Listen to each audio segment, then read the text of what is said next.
It's Daf Yerushalmi Seches Sheni.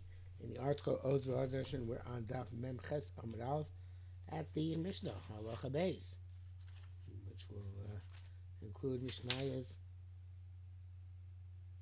Beis and Gimel, I guess. And that in the Vilna is Mamish at the top of Chav Tes Amud Beis. Mishnah begins at the top of the page. Kerem Bavai, Ol Yerushalayim Malach Yom Echad Chotzad. So Kerem Bavai, Chachavim made a takana that all the places which are up to 1 day's distance from Yerushalayim, the fruit of the Kerem Bavai should go up to in Yerushalayim and not be redeemed outside Yerushalayim. The Gemara will explain that they would make wine betara from the Sachim in these areas, and there were not many grapes around, evidently, and therefore they said let all those grapes go up to Yerushalayim in order to be used there to make the wine for the Sachim. So they should not redeem them, bring them up to Yerushalayim themselves. What is the definition of a 1 day away from Yerushalayim? So a lot, it's not our a lot. Our lot is much further. A lot mina darom, va'akrova mina tzafon, v'lud mina marav, which is pretty far away, but I guess it was still 1 day's journey. V'lud on the west, va'yardim mina mizrach, and the Jordan River on the east. Mishra b'peh, so let's say a lot of fruit, which is, so they didn't need anymore. If the summer they made it, going to be redeemed even immediately adjacent to the wall, as long as they don't go into the wall. And there was a stipulation which they built in. Anytime they necessary, they can return to the original situation and say, you know what, if we don't have enough wine from the Sachim, we're going to institute the original Dakota that within a day's journey to Yerushalayim, they can't redeem their Meiser Sheni. They can't revive it to bring to Yerushalayim. Yossi says that they didn't make the Tanai that, in other words, they didn't redo the Tanai to say that you don't have to bring up to Yerushalayim because they had lots of fruit, but rather once the base of Mikdash is destroyed, there's no point anymore. And they made an additional stipulation. The business should be built speedily on a day. That they'll go back to bringing up to Yerushalayim any Ma'aser Sheni from within a day's journey. Kerem Revai, Beis Shammai omrim ein lo chomesh ve'ein lo biur. Beis Shammai says that when they redeem the fruit of Kerem Revai, you don't add a chomesh, and you're not required to eradicate it from your house Erev Pesach of the 4th year and the 7th year when you do the biur maisrus. Beis Shammai It says no, it does apply. You do have that a chomesh, and also that has biur. They learn Gzeir Shaba Kodesh. Beis Shammai does not. Beis Shammai yesh lo peh yesh olos vanim poim la'atzmam. Shammai says in Neter Ravai, Karen Ravai has peret and olos, the matnosanim of the specially deformed grapes. Vanim poim la'atzmam, and Vanim gather the Karen Ravai on these deformed grapes, and they redeem them, and they take the money to Yerushalayim. Beisil argue they say Karen Rabbi is exempt from Peret Olos because like Ma'aser Sheni, which is Mon Gavoa, Zaniyim have no portion in it. You can crush all your grapes, including the deformed ones, and you, the owner, either take them or redeem them, as the case may be. Okay, says the Gemara. Rabbi Hila says, "B'shani yosim yain b'tayil nesachim." We explained the Mishnah. Originally, they made wine betara for nesachim, and there were not enough grapes. Therefore, therefore they said all the grapes. But in the day's journey, go up to Yerushalayim.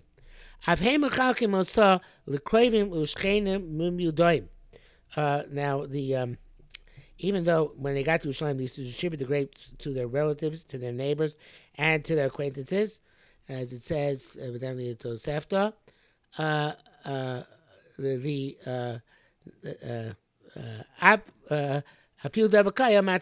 Nevertheless, even whatever was left over, which is a small amount, it served to adorn the marketplace. Now, adorn the marketplace, interesting language. It sounds like the original takana, which was for the nesachim, was not so successful.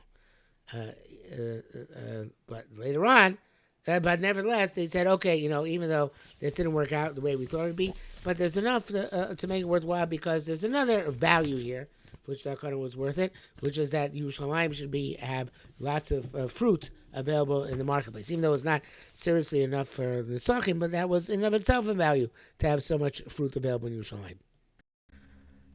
If you look in the article, you see it's not so simple. This how to understand this Gemara because at final analysis, you're not really allowed to sell Karen Vayj is not allowed to Meiser Sheni. So what is this Ater Sashuk? It sounds like Ater Sashuk was not that there was actually operative sales in the marketplace, but somehow they were using them as a decoration, and it happened to be a decoration in the marketplace, but not for purpose of sales.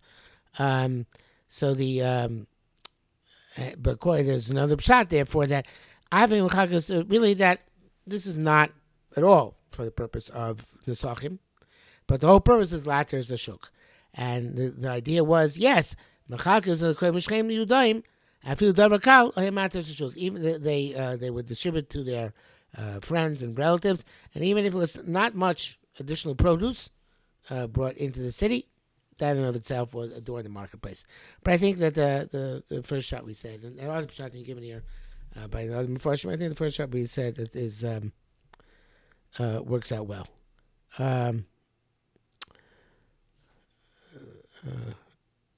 The Begroa says the second shot is Avshaloyu I never moved in Mechira Shas Karavai in Nimkar. I come my Shei that in Mochrim come Machmashu Balabatim Oklem Sanabi Shakaravai. A mute Shulin matters Shuk. He says no, because they distribute the Meiser Sheni to their relatives, the Karamavai to the relatives, so there was chulin left over, and the chulin was matters Shuk, and that was enough to adorn the marketplace and also be available from the Sachim. Okay, it's a nice shot. So several possibilities here. That really brings us to the end of this the daf in the art scroll, but short day. Let's go a little bit further. Starting tomorrow's. So Gemara says that it says in Mishnah that Ludas one day Yerushalmi argues on the following stories. Adapliga Nikiye. Nikiye Shamish ben Migdol. He was a Migdol Tzvaya, not Utzvaya, but the Migdal Tzvaya. He was a Shamish and Migdal Tzvaya, which is more distant than Lud. B'chol arov Shaba Shuba Erev Shabbos Minahav Abid Kindiloi every Shabbos after every Shabbos after he fixed his candles, Kindiloi candles. I guess in Latin it's candles. Have a Shabbos a base Mikdash. He would go to the base of Mikdash to be kind of shvisa there, and he would go back the Yorad and come back and light them. So that means he got to Yerushalayim back to Yerushalayim because Yerushalayim is more than Chum Shabbos away from Migdal Tzvaya. It was a lot of distance he covered in one day, even though it's further than Lod. Another version of the story, to Toy, the Mahalul, the Mahalul, he lived in a place called Mahalul, which also distant from Yerushalayim. Have a Solag Shabbos good cook up. Mikdash went and was Kohen Shvis in the base of Mikdash. V'lavar Manash Karetz Teinai Kadmoi Minei. And when he came back after Shabbos, no one was able to get up quicker than him to cut his to gather his figs. So again, he was able to get there home very quickly. Of course, much less than 24 hours. I know 24 hours. Even it took Malchil Mechad, even though he's more distant than Lod. B'nai Tzipori have a Sokin and Tzipori, which is very far away. have a soak and Shabbos and go base mikdash. It would go and could be kunish feast in the base of mikdash. V'lo banash karetz l'te'ena kadmaya kaminion, and nobody in Sipori would cut their figs earlier than them on Sunday. Benos lud, haylosh zisason. They would knead their dough. Vos uspalos, and they go up and dive in the base of mikdash. V'yordas, and they come back before it became chametz. So all these seem to be quite different than our Mishnah. Perhaps they had quick horses or something. Perhaps the Mishnah is about walking, and these are talking about people who had some quick means of conveyance. Okay, I think that will do for today.